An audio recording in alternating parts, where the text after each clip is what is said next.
Channel 5 cinema நேயர்களுக்கு வணக்கம். நான் உங்கள் விஜய் கிருஷ்ணா பேசிக்கிட்டு இருக்கேன். இந்த செக்மெண்ட் படம் எப்படி இருக்குது, இன்றைக்கி நம்ம எந்த படத்தோட மூவி ரிவ்யூ பார்க்க போகிறோம் அப்படின்னு பார்த்தீங்கன்னா, நம்ம பிரதீப் ரங்கநாதனோட நடிப்பில் அஸ்வத் மாரிமுத்து இயக்கத்தில் ஏஜிஎஸ் ப்ரொடக்ஷனில் ரிலீஸ் ஆகியிருக்கிற டிராகன் படத்தோட ரிவ்யூ தான் பார்க்க போகிறோம். இந்த படம் அனௌன்ஸ் பண்ணப்பட்டப்ப ட்ரெய்லர்லாம் வந்ததுக்கப்புறம் பயங்கரமான ட்ரோலுக்கு உள்ளாக்கப்பட்டுச்சு. ஒரு 10 நாள் முன்னாடி ட்ரெய்லர் இருந்துச்சுன்னு நினைக்கிறேன். இன்னப்பா டான் படம் பார்ட் 2 அப்படிங்கிற மாதிரி நிறைய ட்ரோலுக்கு உள்ளாக்கப்பட்டுச்சு. உண்மையிலே படம் எப்படி தான் இருக்குது அப்படிங்கிறத மொத்தமாக இந்த வீடியோவில் பார்த்துரும். ஸோ மொதல் விஷயம் என்னன்னு பார்த்தீங்கன்னா, இந்த விமர்சனம் அதிலிருந்தே நான் போயிடுறேன். இந்த மாதிரி டான் படம் 2 அந்த மாதிரி தான் இருக்குது. ஒரே இது காலேஜில் வந்து பொறுக்கியாக சுற்றிக்கிட்டு இருக்க ஒரு பையன், அதுக்கப்புறம் ஒரு பாவப்பட்ட அப்பா அம்மா, அவன் வந்து திருந்தி அதுக்கப்புறம் வாழ்க்கையில் கடைசியில் முன்னுக்கு வந்துடுறான்.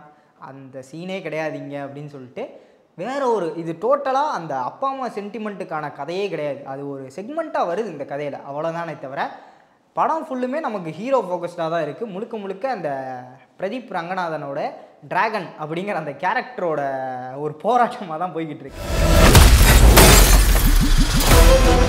அந்த போராட்டமும் நமக்கு எப்படி சீரியஸாக இருக்கா, கடைசி வரையும் டென்ஸாக ஐயோ அடுத்து இவன் எப்படிப்பா தப்பிக்க போகிறான் அப்படிங்கிற மாதிரி இருக்கானா, அப்படிலாம் கிடையாது. நீங்கள் சேரில் நல்லா சாஞ்சிட்டு கால் நீட்டிட்டு ரிலாக்ஸ்டாக பார்த்து ஜாலியாக சிரித்து என்ஜாய் பண்ணிட்டு வரலாம். அந்த மாதிரியான ஒரு படமாக தான் இந்த படம் இருக்கும். நீங்கள் இதை எதிர்பார்த்து டிராகன் படத்துக்கு போனீங்கன்னா ஃபுல் சாட்டிஸ்ஃபேக்ஷனோட வெளியே வருவீங்க அப்படிங்கிற ஒரு விஷயத்தை நான் இங்கே பதிவு பண்ணேன். அடுத்த ஒரு விஷயம், கதையோட ஒன்லைன் என்ன அப்படின்னு சொல்லி நீங்கள் கேட்டிங்க அப்படின்னா, ஒரு தப்பு வந்து பண்ணிடுறான். ஏன்னா தமிழ் சினிமாலேயே பார்த்தீங்கன்னா இந்த ஹீரோ தப்பு பண்ணுற மாதிரியான கதைகள் வந்து ரொம்பவே கம்மி தான், ரேர் தான். நீங்கள் தேடி பார்த்தீங்கன்னா ஹீரோ வந்து தப்பு பண்ணியிருப்பான், அந்த தப்புக்கான ரிடம்ஷன் ஆர்க் வந்து அவனுக்கு கடைசியில் கிடைக்கும். அந்த மாதிரியான கதைகள் ரொம்ப கம்மி தான். ஹீரோ எப்போவுமே வந்து ஒரு உத்தமனாக தான் இருப்பான், வில்லன் தான் கெட்டவனாக இருப்பான். இந்த மாதிரி சண்டை போய்கிட்டு இருக்கும். அந்த மாதிரி கதைகள் தான் வந்துட்டு இருக்கும் இல்லையா. இந்த படம் வந்து ஒரு தவறு செய்கிற ஒரு ஹீரோ, தப்பான வழிக்கு போன ஹீரோ எப்படி மறுபடியும் நல்ல வழிக்கு மாறுறாரு அப்படிங்கிற ஒரு விஷயம் தான் இந்த ஒரு ஒன்லைன். எனக்கு இப்போ 48 பேப்பர் முடிக்கிறதுக்கு இன்ட்ரெஸ்ட் டைமும் இல்லை, எனக்கு இப்போ உடனே சக்ஸஸ்ஃபுல்லாக. இப்போது ட்ரெய்லர்லேயே நமக்கு அதான் விமர்சனமாக வந்துச்சு. ஒரு பொறுக்கி மாதிரி காட்டியிருக்கீங்க, இப்படிலாம் காமிச்சா ஒரு தப்பான வழிகாட்டியாக இருக்காதா அப்படின்னு சொல்லிட்டு. படத்தில் அந்த காலேஜ் போர்ஷன் அது இருக்கு இல்லையா, இந்த பிரதீப் ரங்கநாதனுடைய டிராகன் கேரக்டர் வந்து யாருக்குமே அடங்காமல் 48 அரியர், இந்த 48ங்கிற நம்பரை மட்டும் ஞாபகம் வச்சுக்கோங்க. 48 பேப்பர் அரியர் வச்சவன் எவனுமே இல்லைல்ல. சரி, 48 அரியர் வச்சு இன்ஜினியரிங் தொலைக்காட்சிகள் முதல் முறையாக அப்படிங்கிற மாதிரி 48 அரியர் வச்சுட்டு காலேஜை விட்டு கெத்தாக வெளியே வந்து இங்கே வந்து பயங்கரமாக வாழ்ந்துக்கிட்டு இருக்க மாதிரி ஒரு கேரக்டராக வந்து காட்டுறாங்கன்னா, அப்படிலாம் கிடையாது.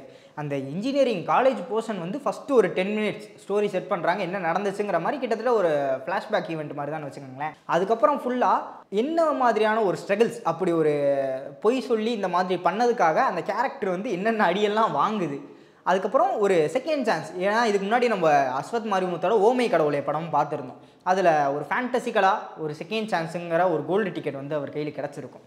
அது போயிட்டு வந்ததுக்கப்புறமும் இல்லை செகண்ட் சான்ஸ்லாம் கிடையாது, இப்போ கூட நீ நினச்சா தவற மாற்றிக்கலாம் அப்படிங்கிற மாதிரி ஒரு விஷயம் தான் வந்து நடந்திருக்கும். இந்த நல்லா படித்தா நல்ல பையனாக இருந்தா பொண்ணுங்களுக்கெல்லாம் பிடிக்கும்னு சொன்னாங்கல்ல, அந்த ஒரு ஒன்லைன் வந்து இந்த கதைக்கும் பேஸ்ட் ஆகும் அப்படின்னு சொல்லலாம். அதே ஒன்லைனை வச்சு டோட்டலாக வேறு ஒரு செட்டு, வேறு ஒரு ஜானரு, வேறு ஆட்களை வச்சு சூப்பராக ப்ளே பண்ணியிருக்காரு இந்த கதையை அப்படிங்கிற மாதிரி தான் சொல்லி ஆகணும். அந்த பிரச்சனைகள்லாம் இருக்குது இல்லையா. அதுக்கப்புறம் மறுபடியும் அவருக்கு ஒரு செகண்ட் சான்ஸ் கிடைக்கக்கூடிய ஒரு விஷயத்தில் தான் இன்டர்மிஷன் வந்து ப்ளேஸ் ஆகியிருக்கு. அந்த செகண்ட் சான்ஸை அவர் நல்லா யூஸ் பண்ணிக்கிட்டாரா இல்லையா அப்படிங்கிறத எந்த அளவுக்கு ஃபன்ஃபுல்டாக கொடுக்க முடியுமோ அந்தளவுக்கு ஃபன்னாக கொடுத்துருக்காங்க. ஃபேமிலியோடு போனீங்க அப்படின்னா நீங்கள் என்ஜாய் பண்ணுறது கொஞ்சம் கஷ்டம்தான் அப்படிங்கிற மாதிரி சொல்லலாம். ஏன்னா முழுக்க முழுக்க இது பசங்களோட போய் என்ஜாய் பண்ணக்கூடிய படம். பசங்களோடனா அதாவது ஃப்ரெண்ட்ஸ் கேங்கோடு போய் என்ஜாய் பண்ணக்கூடிய படம். நீங்கள் பசங்களாகவும் இருக்கலாம், பொண்ணுங்களாகவும் இருக்கலாம். ஃப்ரெண்ட்ஸ் கேங்கோடு போனீங்கன்னா என்ஜாய் பண்ணுவீங்க.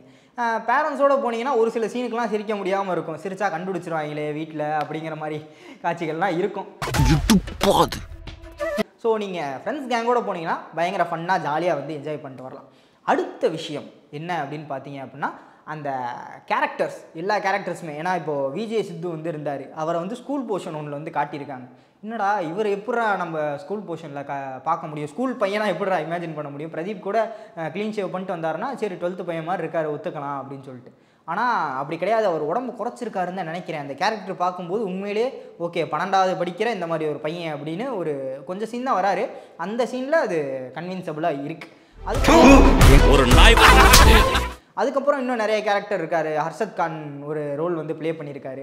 அவரோட ரோலும் ரசிக்கும்படி தான் இருக்குது. ஸ்டார்டிங்கில் கொஞ்சம் ஒரு மாதிரி என்னடா இது அப்படிங்கிற மாதிரி இருந்தாலும் கதை போக போக கடைசியிலாம் அவரோட ரோலும் வந்து ரசிக்கிற மாதிரி தான் இருக்குது. அதுக்கப்புறம் நான் முக்கியமாக மென்ஷன் பண்ணி ஆக வேண்டிய ஒரு ஆள் யாருன்னு பார்த்தீங்கன்னா, நம்ம செல்லக்குட்டி மிஸ்கின் அவர்கள்.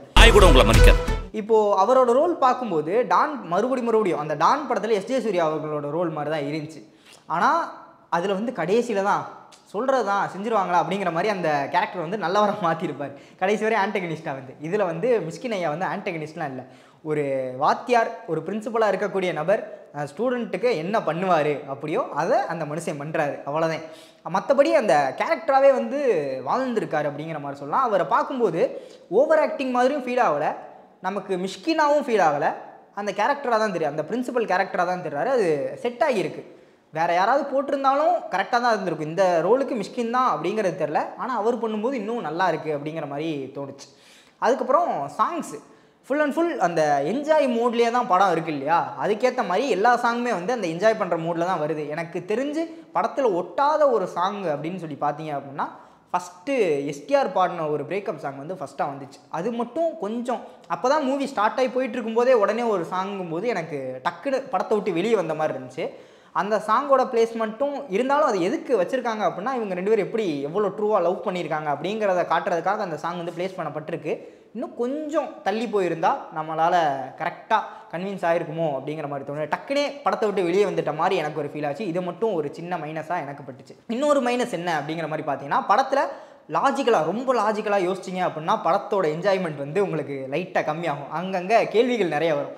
இது எப்படி இப்போ நடக்கும், இப்படிலாம் நடக்குமா, இத்தனை அரியர், அதாவது 48 அரியரை கிளியர் பண்ணக்கூடிய ஒரு சுச்சுவேஷனில் ஹீரோ வந்து மாட்டிக்கிறார்.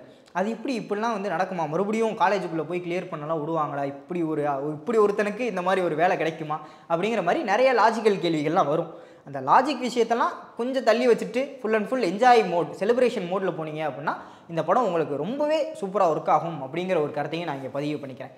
ஸோ ஓவராலாக படம் எப்படின்னு பார்த்தீங்கன்னா ஃபுல் அண்ட் ஃபுல் ஒரு கமர்ஷியல் மெட்டீரியல் அப்படிங்கிற மாதிரி சொல்லலாம். சென்டிமெண்ட் காட்சிகளும் இருக்குது, அந்த அப்பா பையன் சென்டிமெண்ட் காட்சிகளும் இருக்குது. ஆனால் அது போட்டு ரொம்ப கிரிஞ்சாகவும் ஃபீல் ஆகாமல் ரொம்ப ஓவர் டோஸும் பண்ணாமல் அளவான இடத்துல வச்சனால அதுவும் ரொம்ப சூப்பராக ஒர்க் ஆகியிருக்கு அப்படிங்கிற மாதிரி சொல்லலாம். பசங்களோட போய் நல்லா ஃபன்ஃபில்டாக என்ஜாய் பண்ணிக்கிட்டு வர்ற ஒரு வீக்கெண்டை உருவாக்க போகிறது டிராகன் அப்படிங்கிற ஒரு கருத்தை இங்கே நான் பதிவு பண்ணிட்டு இதே மாதிரி இன்னொரு ஆசமான வீடியோவில் உங்களை சந்திக்கிற வரை விடைபெற்றுக் கொள்வது நான் உங்கள் Vijay Krishna. Signing off. By.